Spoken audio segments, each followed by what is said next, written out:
Star Wars Ahsoka is the next big Star Wars series, the next live-action show which drops in August. We still don't have a definitive release date, and we still have not had the final trailer, which I suspect is gonna drop sometime next month, probably about 3 weeks before the show drops. Now, as we all anticipate the Dave Filoni show, which is gonna tie into Star Wars Rebels, The Mandalorian, the next chapter of Ahsoka's story, Eman Esfandi, the live-action version of Ezra Bridger, has just teased something very big, which a couple of outlets have picked up on. Taking to Twitter, he said, "Things are about to get real good real fast." Is he teasing that we're going to get the official release date, maybe a second teaser trailer quite soon, maybe marketing of the show is going to pick up? He posted this today, June the 1st, roughly 2 months away from Ahsoka dropping, and I'm going to make the prediction that for the final trailer we are going to see some more of Ezra. We only saw him at Sabine's place on Lothal in a hologram, but we didn't see him in the present day. Are they going to save this for the show, or is it going to be in the next trailer? Before the show drops, we might also get some posters, some character posters. Now you might say, he's not talking about Star Wars, but it sounds as though he is.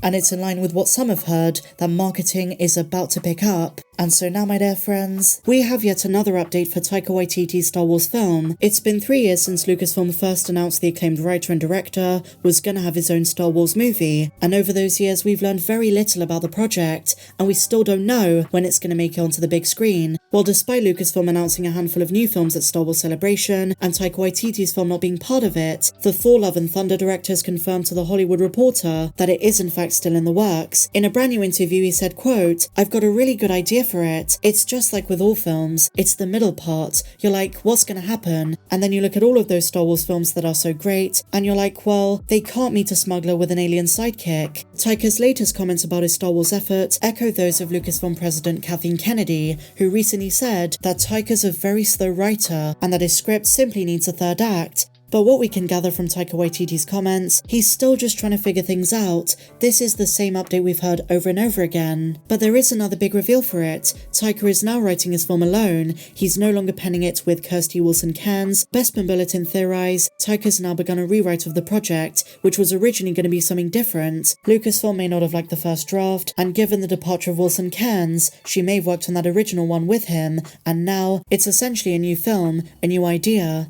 So it seems as though after 3 years of on and off work on the project, Taika is only now penning the second act. But it's also worth mentioning, with the current Writers Guild strike, which as we know is affecting so many projects, he's taking a holiday with Rita Ora, his wife. He says, quote, "For the most part, I would like to take a few holidays and go and follow Rita around. So what's the takeaway? Well, to be honest, we don't have any set dates for anything. I think it's pretty safe to say that Charmin Obaid-Chinoy's film is going to come first in 2025. That's the Rey film. From what we've heard, that sounds as though it's going to be the priority. Then they're doing Dave Filoni's film and James Mangold after that. So with Taika, we really don't know. And I've got a theory that he might be trolling us. To simply say I've got a good idea is very amateur. Does that mean he's already started writing his film? Is he halfway done? Or is he saying all of this just to mess with us? And the movie is more far along than we know. Of course, things internally might be a bit better, but from the outside looking in, it really doesn't sound as though Lucasfilm has a clue on the movie front. It's a wait and see sort of thing. The next directorial effort by Taika Waititi is Next Goal Wins, which releases November 17th in cinemas. Share your thoughts in the comments down below.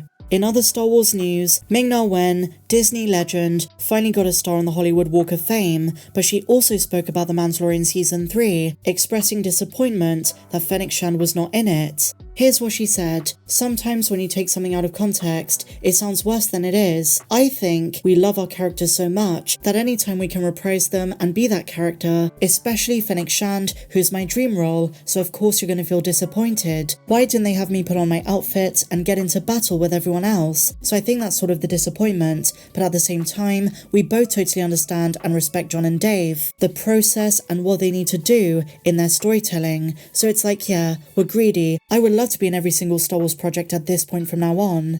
Ming-Na is so humble, so graceful, and she really gets it. Not every character has to appear in everything, but with Mando Season 4, a possible Book of Boba Fett Season 2, maybe even in the Ahsoka show or Skeleton Crew, we're probably going to see more of Boba Fett and Fennec Shand. Ming-Na's love for the franchise really shines through every time she's interviewed. She is an absolute gem.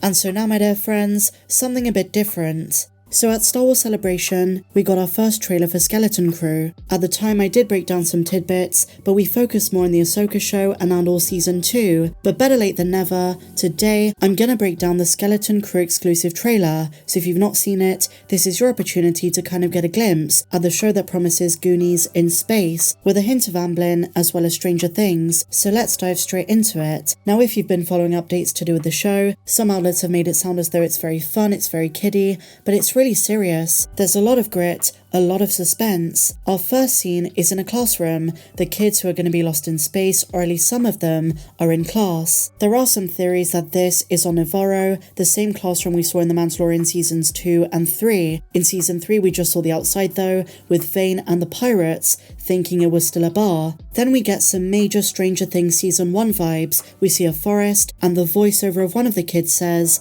"Don't you ever want to do something exciting?" Teasing they want something beyond the orphanage, which is what they're a part of, something beyond the classroom, and beyond the typical childhood experience. They're looking for adventure, very Goonies. Then we see a workshop in 2 of the kids. One of them has some really cool glasses, a bit reminiscent of the mods from the Book of Boba Fett, but also maybe inspired by Spy Kids. Okay, so then we see their town, and I've got to say this is probably one of my favourite things of the trailer. The world feels so different. Gone are the days of the space western of The Mandalorian. It doesn't have the sandy feel that the Book of Boba Fett had. It's got a different vibe to the Ahsoka trailer. This is like Michigan suburbs in space. I'm not the first one to coin that term. I can't remember who said it, but that is what this reminds me of. There's something so human and Earth-like to it, but at the same time, everything's so futuristic. So then we have this parental figure. I think he's the dad of one of the kids. He also works for the New Republic in a very similar job to Dr. Pershing. He comes home, his kid's not there, and he says, "You'd better be doing your homework." So clearly the kid's already gone at this point, and one of the big plot points of the show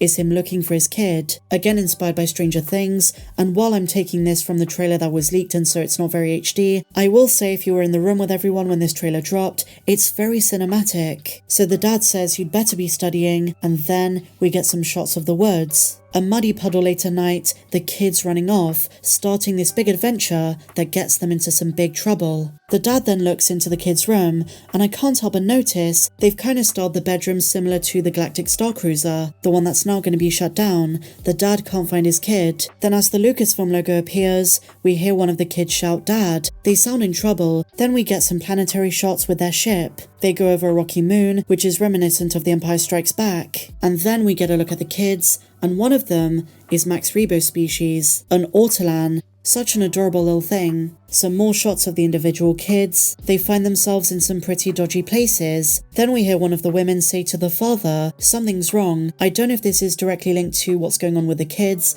but I do suspect they both work for the New Republic. The dad then says we need to find them. Then we see a shot of Vane, the pirate who appeared in The Mandalorian season 3, who is the antagonist of this show. We see some of the other worlds the kids go to. We then see public transport like in Star Wars Rebels, with an RX series droid, inspired of course originally by Star Tours. And then the trailer ends. As I say, this had a very different vibe to what you'd expect, but very exciting nonetheless. I'm super hyped for this show. Share your thoughts on this and everything we spoke about in the comments down below. If you enjoyed this video, please be sure to give me a big fat thumbs up, subscribe if you're new, and if you want more videos you can't find here on YouTube while also supporting what I do, then click the link down there in the description. That'll take you over to my Patreon page. But until the next one, my dear friends, may the Force be with you, always.